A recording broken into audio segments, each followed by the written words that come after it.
तो अब हम लोग पढ़ेंगे इन्फ्लेशन। ठीक, इन्फ्लेशन को पढ़ते समय वो साइकिल दिमाग में रखना। ठीक है, तो चलो हम लोग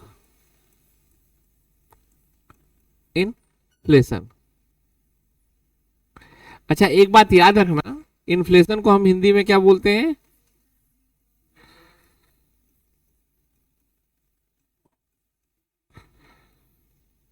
ठीक है, मुद्रा स्फीति। ठीक है, इस कॉन्सेप्ट को जब पढ़ोगे ना आप, तो एक कॉन्सेप्ट अपने आप में समझ में आ जाएगा, उसको बोलते हैं डिफ्लेशन। इसका जस्ट अपोजिट होता है, इसका जस्ट अपोजिट होता है। क्या होता है? डिफ्लेशन। ठीक,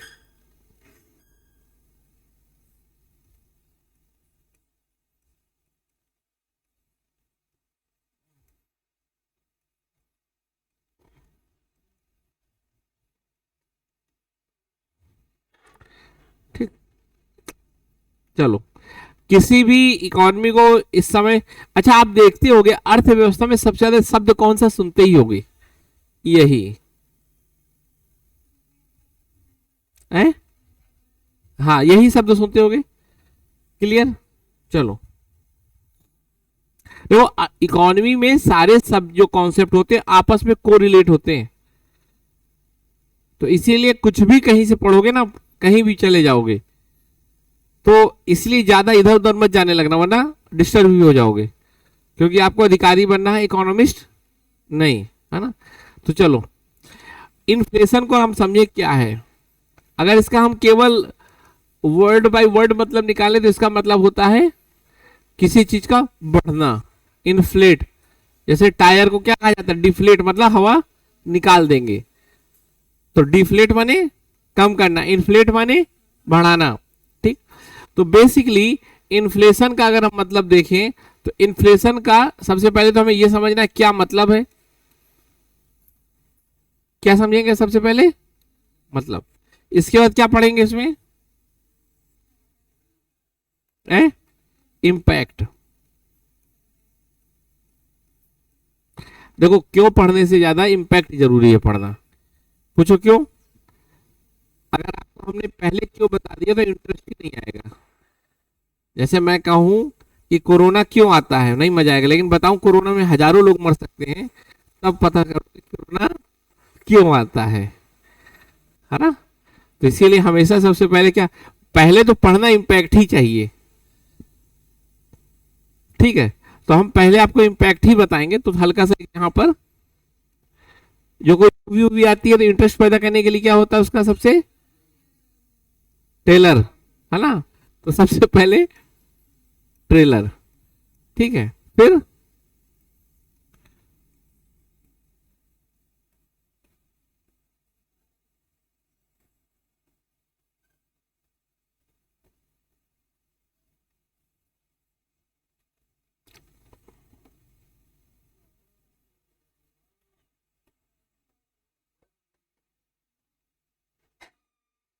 इतनी चीजों को हम पढ़ेंगे। ठीक, सबसे पहले हम पढ़ेंगे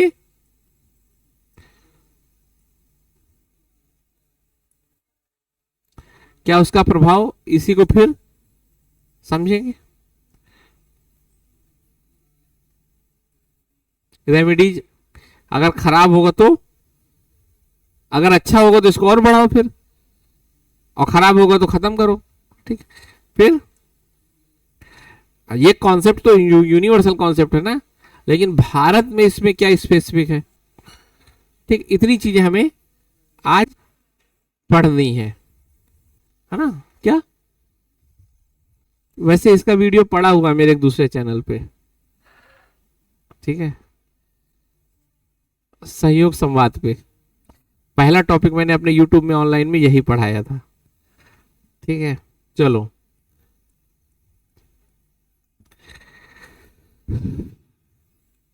आपको पता है कि दुनिया में जितनी भी बड़ी घटनाएं हुई हैं उसमें इन्फ्लेशन का रोल है।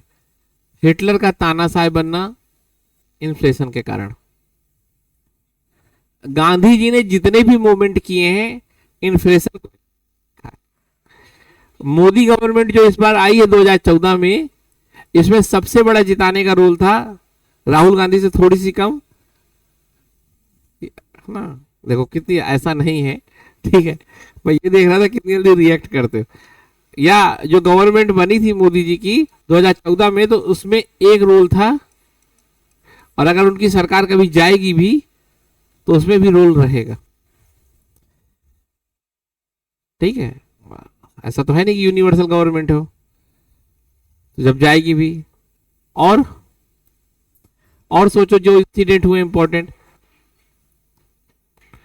जितने भी विश्व में समस्याएं आ रही होंगी उसमें आप इसको जरूर देख पाओगे, चाहे यूएसए, इन्फ्लेशन, महंगाई, है ना, महंगाई डायन खाए जाते, ठीक है। महंगाई को कहा जाता है कि अपने आप में एक साइलेंट डकैती है ना।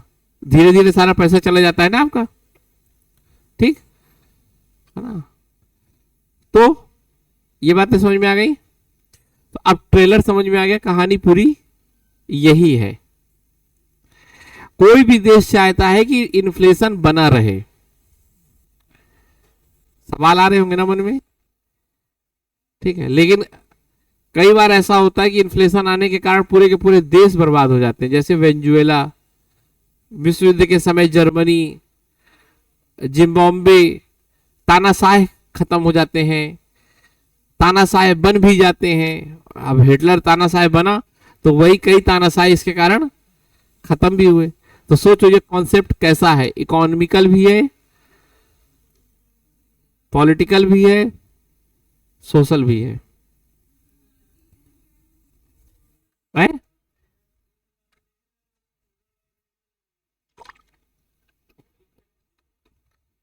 कैसे, किसका? हाँ, ऑब्वियस सी बात है, एक इतना चीज नहीं होती, थोड़ी थोड़ी होता है। एक इंसिडेंट हो सकता है, ऐसा नहीं। मैंने मोनार्की खत्म होने के पीछे क्या हाँ, यूनिवर्सल शब्द इतना बड़ा नहीं यूज किया जाता कि आप सोचो कि सब कुछ है, ऐसा नहीं। मैंने क्या कहा, हमेशा, है ना। हाँ, मैं कह रहा हूं एक ऐसा होना चाहिए ना, कुर्सी में करंट होना चाहिए। गलत बोले बोले इंसान बड़ा सोच के समझ के, है ना। अब 5 मिनट ना बोले तो भी करंट लगे कि बोल सोच के बोलना, ठीक है। तो धीरे से बोले चलो, क्या हुआ, आगे चलते हैं। इन्फ्लेशन समझ में आ गई बात, सब्जेक्ट इंपॉर्टेंट है, ठीक है। देखा होगा जब 2014 में कांग्रेस की गवर्नमेंट थी तो स्मृति ईरानी सिलेंडर टांगे खड़ी रहती थी, है ना। सब्जियां कभी कभार, कई बार देखा होगा तो गाड़ी को, मतलब बैलगाड़ी के ऊपर रख के चला जाता था। सारी चीजें इन्फ्लेशन को ही टारगेट करती थी, ठीक। तो चलो हम पढ़ते हैं इन्फ्लेशन। तो इन्फ्लेशन का अब हम समझते हैं क्या होता है। और जब भी मैं इन्फ्लेशन बोलूंगा ना, डिफ्लेशन अपने आप समझ लेना, ठीक। इन्फ्लेशन का मतलब होता है लगातार गुड्स एंड सर्विस का प्राइस बढ़ना। कैसा?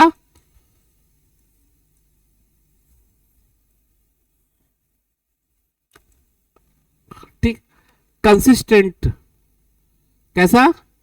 कंसिस्टेंट, लगातार बढ़ना, समझ रहे हो, सतत रूप से। ये इसका मतलब समझ रहे हो क्या है ना,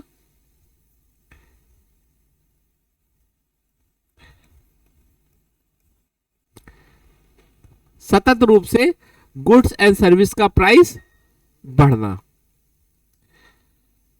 कोई चीज 5 रुपए की थी तो 6 रुपए की हो जाए, 7 रुपए की हो जाए, 8 रुपए की हो जाए, 9 रुपए की हो जाए, तो लगातार एक निश्चित समय में बढ़ती रहे। क्लियर? इसको क्या बोलते हो? इन्फ्लेशन। जैसे मान लो देखते होगे प्याज की कीमत, अब याद रखना, एकदम से एक दिन बढ़ जाए फिर अगले दिन ना बढ़े, दैट इज नॉट इन्फ्लेशन। हर शब्द इंपॉर्टेंट है, क्या?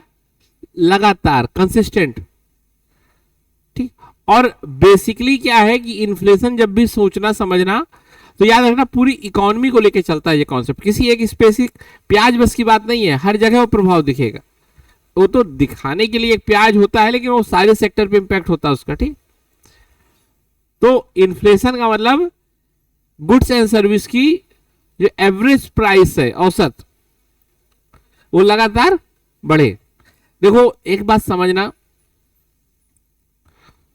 कि अगर सपोज करो मैं कहूं इस क्लास में कोई एक बच्चा है ना, सारे बच्चों की हाइट धीरे धीरे बढ़ रही, तो मैं कहूंगा क्लास की हाइट बढ़ रही।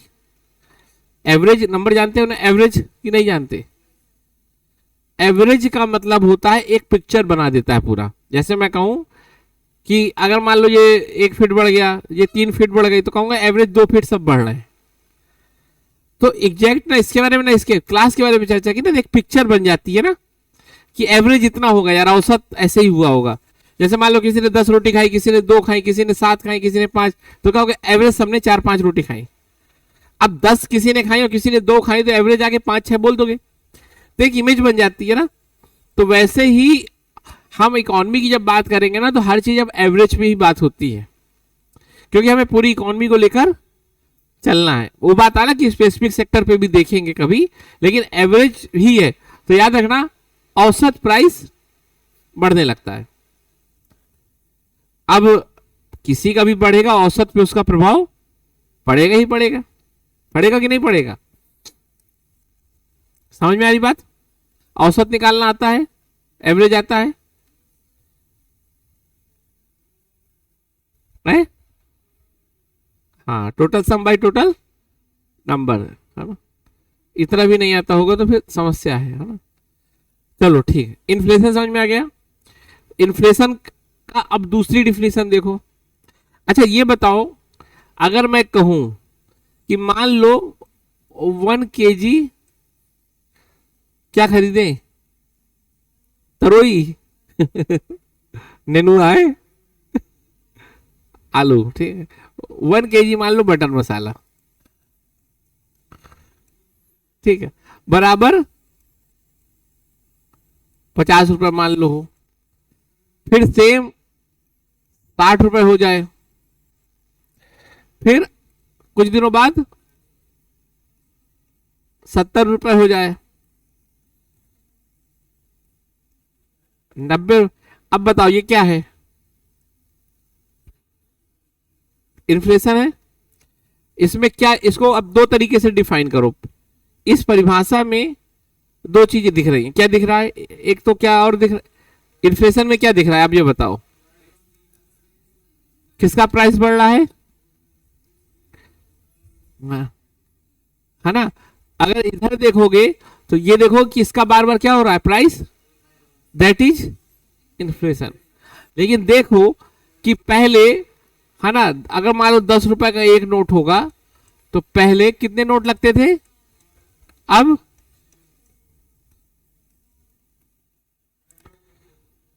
तो वास्तव में दूसरा साइड देखोगे ना, तो मनी जो थी उसकी वैल्यू कम हो रही है। लिखा कितना है उसमें इंपॉर्टेंट नहीं है, लिखा तो उसमें 10 ही का नोट था, पर वास्तव में उसकी इंपॉर्टेंस या उसकी वैल्यू कम हो रही है। नहीं समझ में आई? अरे 500 का नोट दोगे, अब मान लो 10 किलो बटर मसाला मिल जाए, सपोज करो, और एक दिन फिर जाओ 500 का नोट दो और कहेंगे आज केवल मिलेगा आपको 5 किलो, तो कहोगे इस 500 की वैल्यू कम हो गई क्या? अरे जैसे मान लो अभिषेक घर जाता है, पहले दिन 4 रोटी मिलती है, दूसरे दिन 2, तो इसका क्या मतलब हुआ?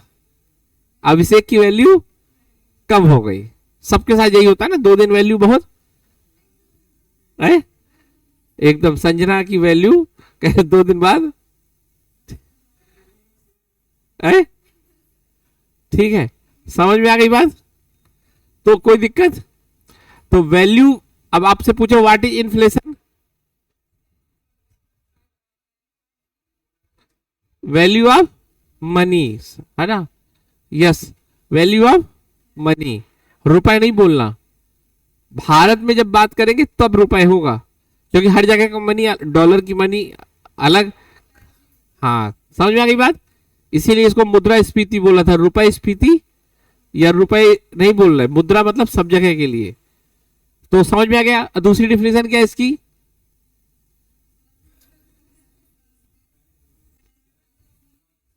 है ना, क्लियर। तो अगर मान लो आपके घर में 100 रुपए रखा है, पहले आप उसमें 2 किलो आलू लाते थे, अब 1 किलो आलू ला रहे हो, तो क्या हो गया, उस रुपए की वैल्यू डिक्रीज हो गई। यहां तक समझ में आ गया, या कहोगे कि आलू की कीमत बढ़ गई। ज्यादा अच्छी डिफिनीशन इस साइड की मानी जाएगी, वैल्यू ऑफ करेंसी या वैल्यू ऑफ मनी का कम होना। अब अपोजिट बताओ, डिफ्लेशन किसे कहते हैं?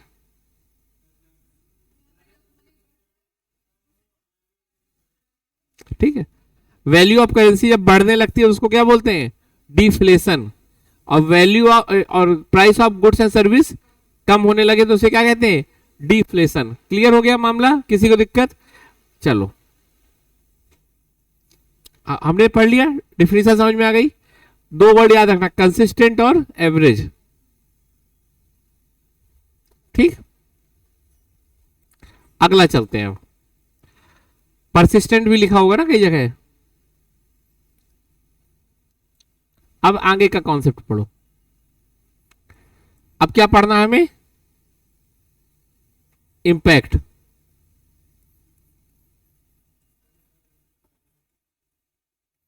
देखो इसका इंपैक्ट जो पढ़ोगे वो 2 तरीके से पढ़ोगे, एक ओवरऑल इकोनॉमी और एक सेक्टर वाइज। ठीक, और अभी हम पहले 1-2 चीजें सेक्टर वाइज पढ़ लेते हैं, और ये बहुत कंफ्यूजिंग रहेगा और कंफ्यूजन हमेशा रहेगा। तो अगर आपको कंफ्यूजन रहे भी तो आपको घबराना नहीं है, दैट इज नॉर्मल। ठीक है, क्योंकि ये इतना ज्यादा कॉम्प्लिकेटेड टॉपिक है ना कि आपको खुद समझ में नहीं आएगा कि अच्छा है कि बुरा क्या। जैसे आप इसका एक इंपैक्ट बताते हैं सेक्टर वाइज। 2 तरह के लोग होते हैं, एक होते हैं उधार देने वाले, क्या बोलते हैं इसको, उधार देने वाले लोग, मतलब सुधांशु।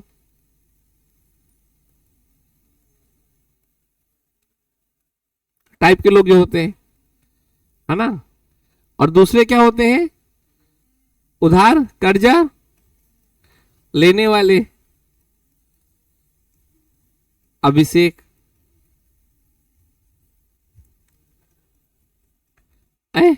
वो उल्टा नहीं चलता, वो दिख रहा है तुम्हें। ठीक है, वो उल्टा नहीं, वो फ्यूचर की तैयारी। ठीक है, ये 2 चीजें हैं, है ना। चलो अब मुझे बताओ, इन्फ्लेशन का इस पे क्या असर पड़ेगा और इस पे क्या असर पड़ेगा। दोनों का अलग होगा, एक के लिए इन्फ्लेशन अच्छा होगा, एक के लिए इन्फ्लेशन बुरा होगा।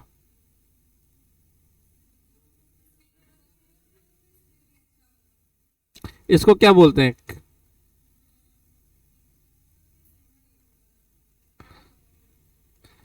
है?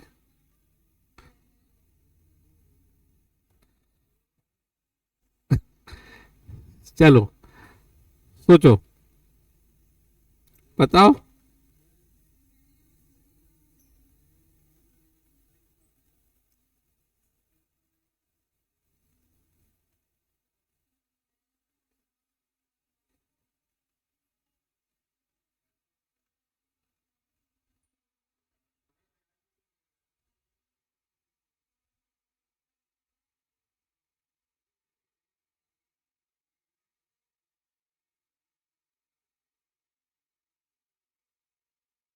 क्या फायदा होगा बताओ, क्रेडिटर और डेबिटर।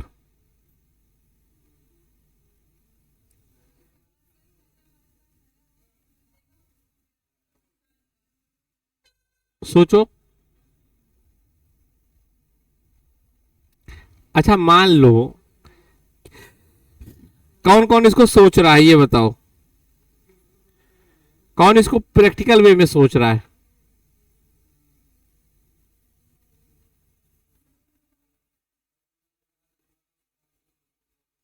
अच्छा ये मान लो, अगर सुधांशु ने 500 रुपए किसको दिए, अभिषेक को,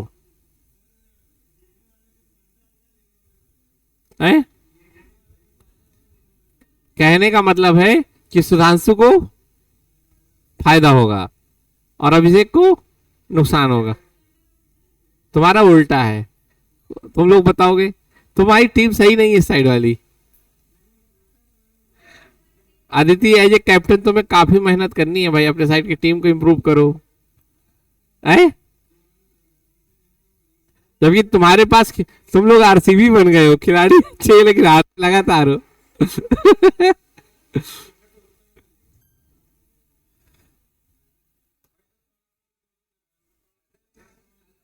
है?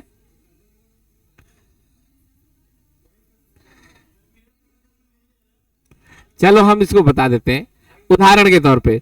सुधांशु ने 500 रुपए अभिषेक को दिए आज, ठीक है। सुधांशु ने अभिषेक को 500 रुपए आज दिए और आज सुधांशु उसमें मान लो 5 किलो आलू ले सकता था, ठीक। और अभिषेक को पैसा वो दे दिया। अब 1 साल बाद अभिषेक ने वो पैसा उसको वापस कर दिया, ठीक है। और अभिषेक ने खरीदा था उसमें गोल्ड या कुछ ऐसी चीज, ठीक है। अब 1 साल बाद अभिषेक को 500 रुपए वापस कर दिया अभिषेक ने, किसको? सुधांशु को। सुधांशु के पास कितना बचा? 500 का 500 आया। अब उस 500 में कितना आलू मिलेगा? 5 किलो मिल रहा, तो शायद 3 किलो है। समझ में आई बात? तो किसका नुकसान हुआ?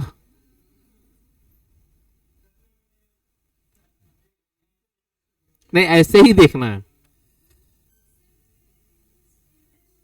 कितना पे करोगे? इन्फ्लेशन को जोड़ के करोगे क्या? नहीं करोगे ना, है ना। समझ आई बात कि नहीं आई? क्योंकि रुपए आपको कमजोर करके दिया है उसने। इन्फ्लेशन का मतलब कमजोर हो गया आपका रुपए। समझे कि नहीं समझे? अरे भाई, उस रुपए में उतनी हवा भरी ही नहीं उसने जो पहले दिया था। सोचो, जो नोट दिया है वो 10-10 वाले पहले हेल्दी नोट थे, अब वो कमजोर हो गए ना। तो ऑब्वियस इन्फ्लेशन की डिफिनेशन क्या है? Value of. तो वैल्यू कम होने के बाद दे रहा है ना। उसने तो 500 का 500 वाला मजा लिया, जब उसको दे रहा है तो वास्तव में 500 कितना बचा? 300 बचा। तो अब बताओ कि कीमत तो लिखी उसमें 500 पर, हो कितना गया? वो उसकी वैल्यू 300 बची है, लिखा 500 होगा लेकिन कितनी बची है? इसीलिए समझ में आ गया सबसे ज्यादा किसका नुकसान होगा? फायदा लेने वाले का, ठीक। तो आज क्या समझ में आ गई बात? क्या? ठीक है। हाँ, वो एक अलग चीज है, लेकिन अगर मान लो 5 किलो आलू उसने खा लिया, 500 लेके इससे 5 किलो ले लिया, 1 साल बाद ये उसे तो 3 ही किलो मिलेंगे, तो ये तो 2 किलो आलू फायदे में ही रहा ना।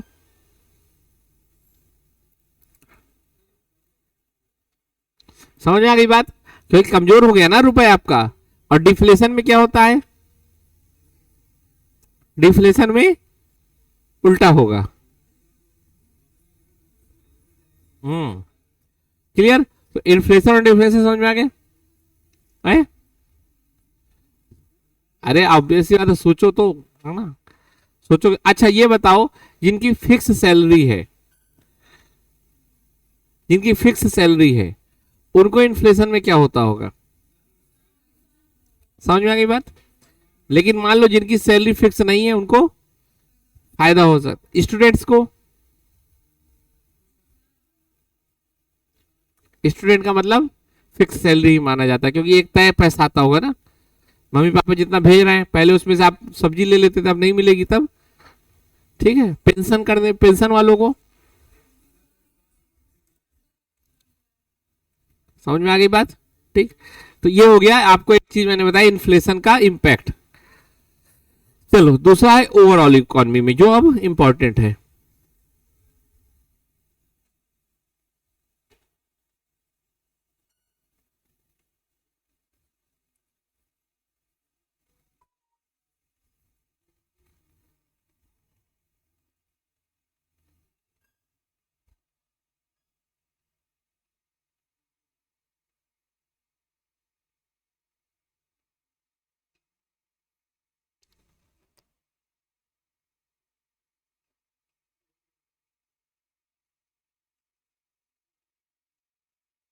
चलो अब एक चीज देखो कि ओवरऑल इकोनॉमी का मतलब होता है वो cycle.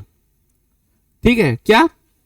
Demand, investment, income, demand, यही जो साइकिल है इसी पे इंपैक्ट देखते हैं।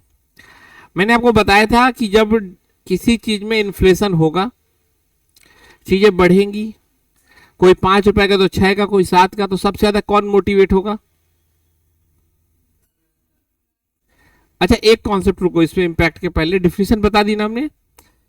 अच्छा, एक चीज समझो, डिफिनेशन अभी कारण नहीं बताया ना, कारण बाद में बताएंगे, पहले इकॉनमी देख लेते। बताओ क्या होगा, सबसे ज्यादा किसको फायदा होगा? मोटिवेट होगा, बिजनेस करेगा, फिर ये साइकिल तेज होगा। तो इन्फ्लेशन तो अच्छा है, लेकिन इन्फ्लेशन अच्छा है कब तक? जब तक कंट्रोल है। लेकिन मान लो अगर 5, 5 से 10, 10 से 50, 50 से 500 हो गया, तो फिर सीधे, हाँ, तो इन्फ्लेशन जब बहुत, है ना, जब अनकंट्रोल्ड हो जाता है तो क्या हो जाता है? खतरा, देश के लिए, सबके लिए। दूसरी तरफ अगर मान लो इन्फ्लेशन ना हो, 5 रुपए की चीज 5 रुपए की रहे, तो बिजनेस करने का मोटिवेशन नहीं रहेगा। तो जब बिजनेस करने का मोटिवेशन ही नहीं रहेगा तो भी इकोनॉमी के लिए अच्छा नहीं है, क्योंकि इन्वेस्टमेंट, अगर मान लो कोई चीज है 10 रुपए की, 12 की, फिर 14 की, फिर मतलब 16, 17, 18 हो तो अच्छी बात है। लेकिन मान लो अगर 12 की है, फिर 11, 10, तो क्या होगा? दुकानदार दुकान, वो फायदे का बिजनेस नहीं रहेगा। जब आप जितनी कीमत है वो भी नहीं मिल रही, तो इन्वेस्टमेंट, और इसी को क्या कहते हैं? डिफ्लेशन। समझ में आ रही बात? तो इसी को क्या कहते हैं? डिफ्लेशन। और डिफ्लेशन से इकोनॉमी में क्या होने लगेगा? ये धीरे धीरे, हाँ, और फिर वही साइकिल। समझ आए? अगर मान लो चीजें डिफ्लेशन में आई तो यहां से यहां होने लगेंगी, लेकिन डिफ्लेशन अगर लगातार रह गया तो नीचे चली जाएंगी। सरकार सबसे पहले कोशिश करती है डिफ्लेशन को रोकने की। समझ में आ रही बात? क्लियर हो रहा है ना मामला? तो डिफ्लेशन समझ में आ गया, इन्फ्लेशन समझ में आ गया। तो ओवरऑल इकोनॉमी के लिए इन्फ्लेशन अच्छा है कि बुरा? अच्छा क्यों है? बिजनेस कम्युनिटी को साइकोलॉजिकल सपोर्ट करता है, मोटिवेट करता है, इसलिए अच्छा है। और फिर पूरा साइकिल बता दोगे कैसे? ठीक, समझ में आ गई। लेकिन जब अनकंट्रोल होता है तो क्या हो जाता है? हाँ, जब यह बहुत ज्यादा होता है तो नुकसान हो जाता है। किसके लिए? जनता के लिए। भाई उसका पैसा ज्यादा जाएगा ना, तो सोसाइटी उसका, अब गरीब, हम्म, तो सबसे ज्यादा नुकसान क्या होगा? जब अनकंट्रोल्ड होगा तो इकोनॉमिकल होगा, ये साइकिल धीरे हो जाएगा। साथ में पॉलिटिकल इनस्टेबिलिटी आ जाती है, लोग गुस्सा होने लगते हैं सरकार के खिलाफ, तो पॉलिटिकल इनस्टेबिलिटी आ जाती है। फिर और सोसाइटल इंपैक्ट, जो गरीब होते हैं उन पे सबसे ज्यादा इसका असर पड़ता है। तो समाज का जो गरीब वर्ग होता है और गरीब हो जाता है, इसीलिए कहा जाता है इन्फ्लेशन इनइक्वेलिटी बढ़ा देता है। क्योंकि जो गरीब है उसके पैसा बिजनेस कम्युनिटी के पास चला जाएगा सारा, तो ज्यादा इन्फ्लेशन क्या करा देगा? हाँ,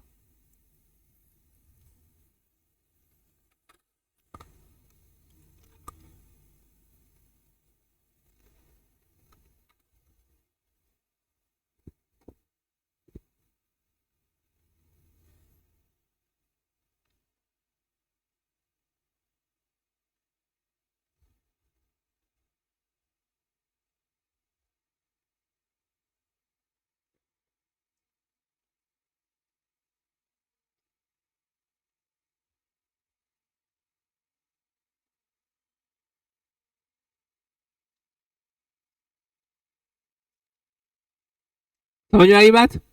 क्लियर? तो इन्फ्लेशन अच्छा है कि बुरा, इस पे बात आप कर सकते हो। एक कदम और आगे चलते हैं, इन्फ्लेशन के कॉज।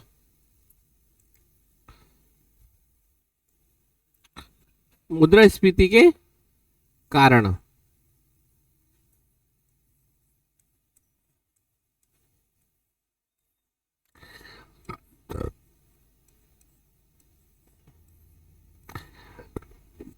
एक चीज और बता दी थी, मेजरमेंट, वो कल बताएंगे, है ना। कारण पढ़ लेते हैं, ठीक है। मुद्रास्फीति के कारण।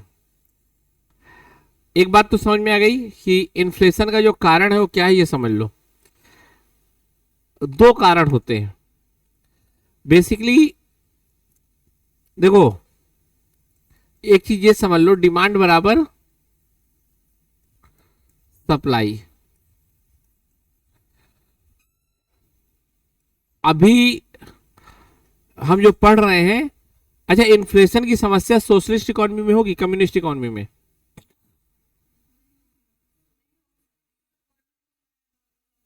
बहुत सही, है ना। तुम्हारी टीम सही हो रही है, संजना, संजना कराओ, तनु, है ना। ठीक है। कैपिटलिस्ट इकोनॉमी की समस्या है, और कैपिटलिस्ट इकोनॉमी में हर चीज कौन तय करता है? मार्केट। तो मार्केट में एक कीमत तय होती है किसी चीज की, प्राइस, उसको कहते हैं डिमांड और सप्लाई जब आपस में संतुलन बना ले। जैसे मान लो, सपोज करो इलाहाबाद में 100 बच्चे हैं रूम लेने के लिए, ठीक है। अब मान लो 100 रूम है, 100 रूम सप्लाई हो गई ना। और इस समय तय हुआ एक रूम का किराया 1000 है, 1 रूम मान लो 3000। थोड़ी दिखना भी चाहिए ना रियलिटी इलाहाबाद की ना। क्लियर हो गई बात? एवरेज इतना ही है इस समय किराया, है ना। ठीक, इसको परमिशन दिया हो ना वहां पर, ठीक है। और ज्यादा मत कुछ करना, बस उसको एक्सेप्ट कर लेना। जहां तक बात समझ में आ गई, ये है संतुलन, इसे कहते हैं औसत मूल्य। समझ में आ गया? लेकिन मान लो वैकेंसी आ जाए अभी 1000। अब वैकेंसी आएंगे तो सब भागते हुए आएंगे, आएंगे, ठीक। तो जैसे ही भागते हुए आएंगे तो डिमांड कितनी हो जाएगी?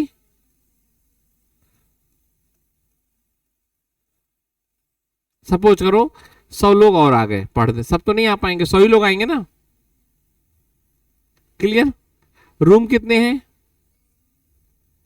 100। पहले डिमांड और सप्लाई कैसी थी? डिमांड और सप्लाई में सप्लाई स्टेबल, डिमांड ऊपर हो गई। अच्छा, एक बात बताओ, रूम बन जाएंगे 2 दिन में? नहीं।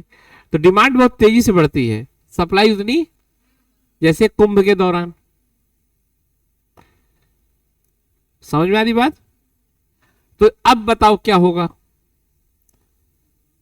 अब किसकी वैल्यू बढ़ गई? रूम की।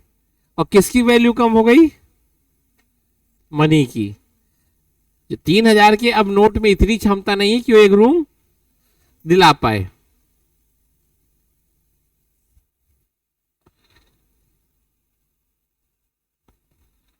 ठीक, 3000 के नोट में तो समझ में आ रही बात?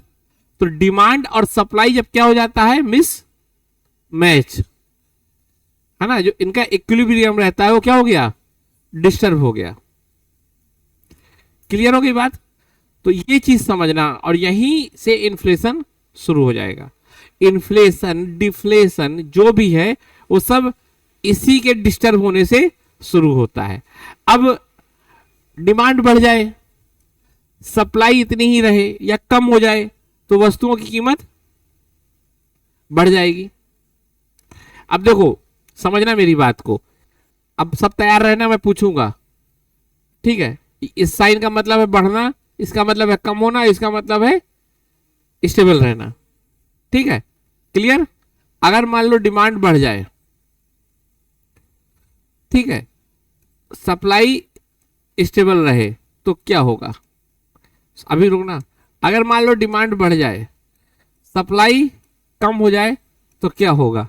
अगर मान लो डिमांड बढ़े इतनी और सप्लाई बढ़े इतनी, ठीक है, अगर मान लो डिमांड रहे स्टेबल, सप्लाई बढ़ जाए, अगर मान लो डिमांड कम हो जाए और सप्लाई स्टेबल रहे, बताओ बताओ, पहला बताओ क्या होगा? है किसका? तो उसको क्या बोलते हैं? ठीक, दूसरा बताओ क्या होगा? बहुत तेजी से। अगला स्लो इन्फ्लेशन, धीरे धीरे होगा। क्यों?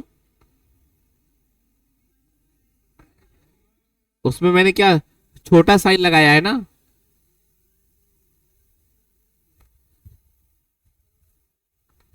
हाँ तो मैंने कौन कहा कि ज्यादा होगा? होगा तो इन्फ्लेशन ही ना। तो बस, अगला बताओ। है, फिर अगला बताओ।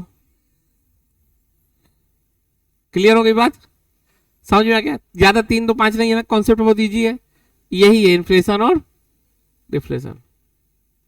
याद रखना, इन्फ्लेशन मतलब रेट है बढ़ने की दर, है ना।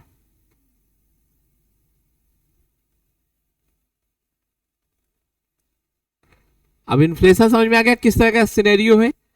अब वो किस स्पीड से बढ़ रहा है, किस स्पीड से, उसको पढ़ेंगे रेट के हिसाब से ना। ये समझ में आ गया? कोई दिक्कत?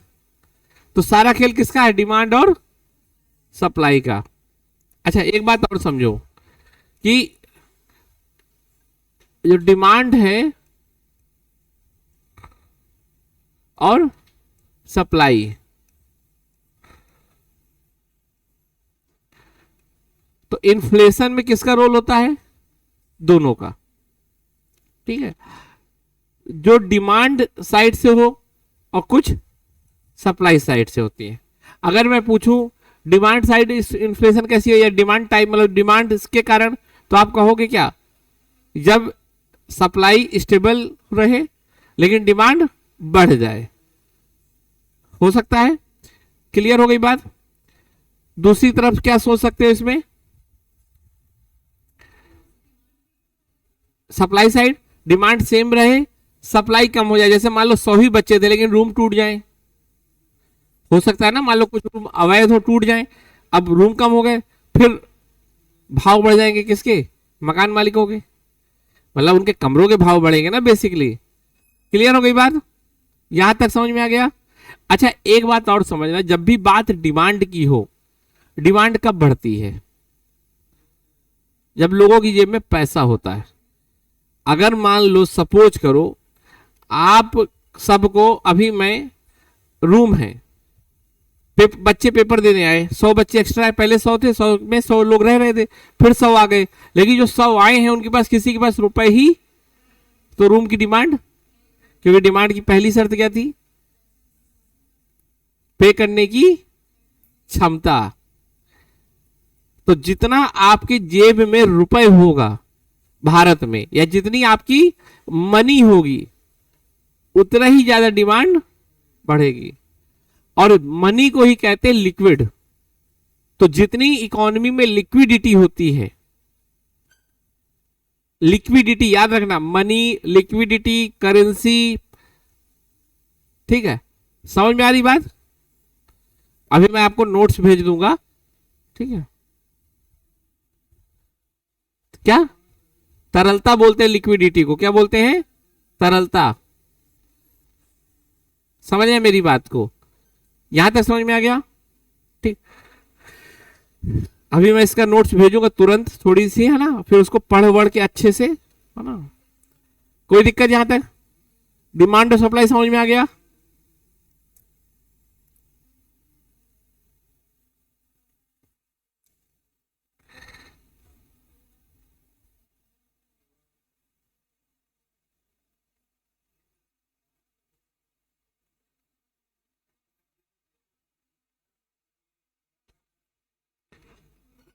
अच्छा मैं आपसे कहूं वस्तुएं कम है, रुपए ज्यादा है, too many currency for few goods, तो ये क्या है? इन्फ्लेशन। समझे? लेस मनी तो लोगों की जेब में ज्यादा पैसा। अब एक समझना आप कि अगर आपसे मैं कहूं भारत सरकार खूब सारे नोट छाप दे, उससे क्या हो जाएगा? क्योंकि प्रोडक्शन तो बढ़ेगा नहीं, सप्लाई बढ़ने में हमेशा क्या लगता है? जैसे मान लो अभी सरकार सबको 1-1 लाख रुपए दे दे फोन लेने के लिए, पर फोन तो 1 मिनट, पैसा तो सबके पास विद इन मिनट आ जाएगा, एक क्लिक करोगे क्रेडिट हो जाएगा, लेकिन फोन नहीं बन पाएंगे। तो समस्या डिमांड में नहीं है, समस्या किसमें है? डिमांड और सप्लाई का एक साथ ना होना, मिसमैच हो जाना। तो याद रखना इकोनॉमी में समस्या डिमांड में नहीं है, किसमें होती है? हाँ, तो अगर आपसे पूछा जाए कि मतलब डिमांड अभिशाप या वरदान,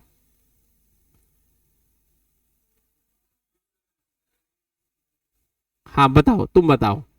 नहीं नहीं बोलना तो तुम्हें, अब बताओ। अगर मैं आपसे कहूं कि किसी देश के लिए डिमांड एक बर्डन हो सकता है, साबित करें। ठंडी लग रही क्या तुम्हें? बंद कर दो ना एसी।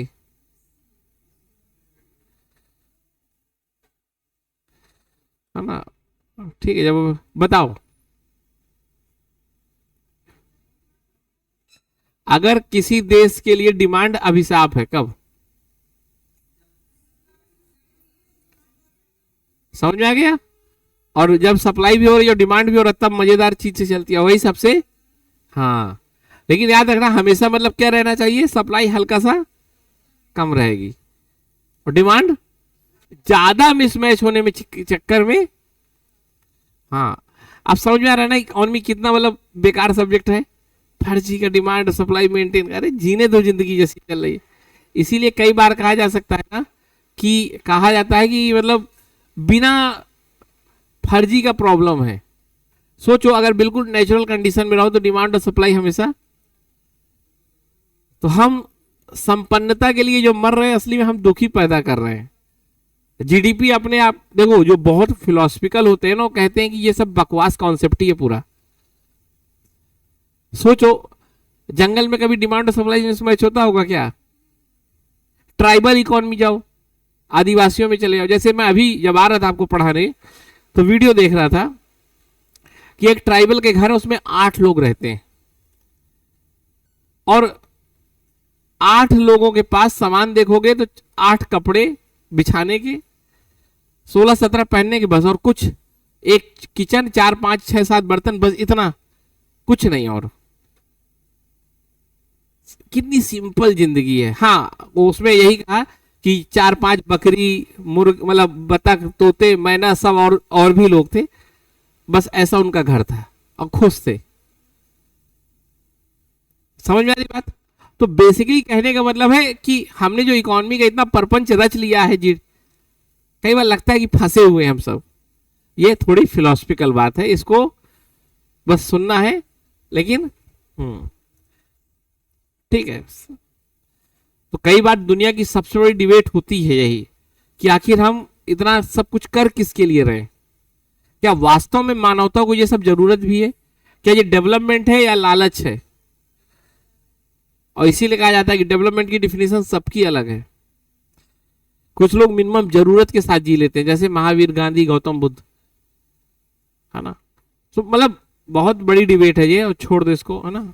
अभी बस ये है कि यूपीएससी इंपॉर्टेंट है, पर पता होना चाहिए कि मतलब पहले डिमांड बढ़ाओ, फिर सप्लाई, फिर डिमांड, फिर अरे क्या, है ना?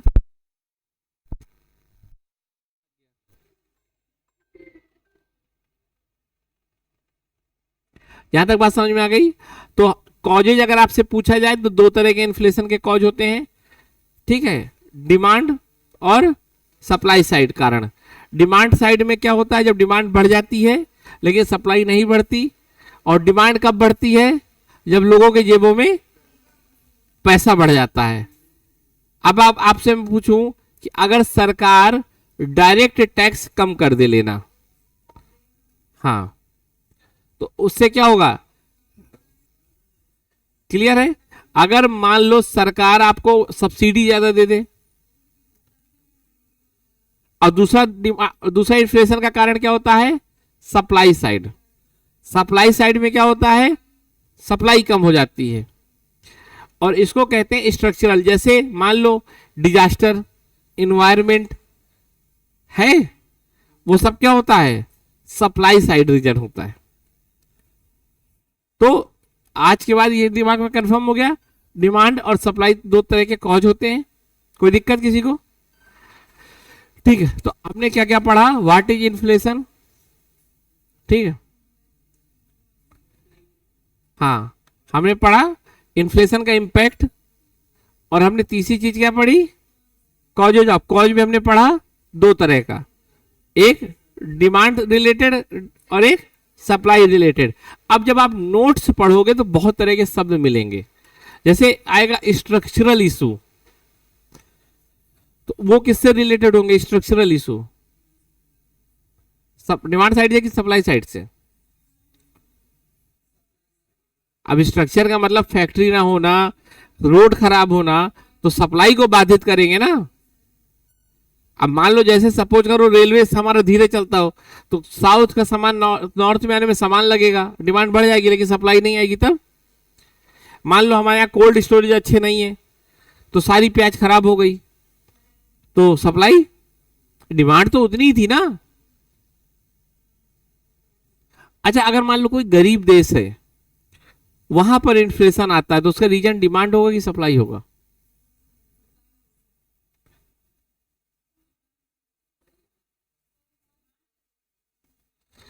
ऑब्वियसली बात है, तो क्या आएगा। इसीलिए भारत में सप्लाई साइड वाला ज्यादा प्रॉब्लम है। हम लोग डिमांड नहीं, सप्लाई में। जैसे मान लो प्याज व्याज जब भी महंगी होती है तो डिमांड थोड़ी बढ़ती है, डिमांड तो उतनी है, सप्लाई रुक जाती है। और जो विकसित या डेवलप्ड कंट्री होते हैं वहां जो इन्फ्लेशन होता है कैसा होता है, डिमांड साइड, क्योंकि पैसे ही उनका, क्योंकि वहां तो बाकी स्ट्रक्चरल इशू आएंगे नहीं, रोड हाईवे कोल्ड स्टोरेज सब बेहतरीन है। सोचो एपीएमसी मंडी अगर इन्फ्लेशन से जोड़ोगे तो डिमांड साइड की सप्लाई साइड, क्योंकि वही समझ में आ रही बात, लागत बढ़ा देते हैं ना। क्लियर हो गया मामला? तो बी रेडी, है ना। इसको हम लोग अभी कल और पढ़ेंगे, आज नोट्स दे देंगे, नोट्स पूरे पढ़ना, कल इस पे कंपटीशन होगा, आज पुराने वाले टॉपिक पे होगा, है ना। ठीक, हाँ ठीक है, चलो।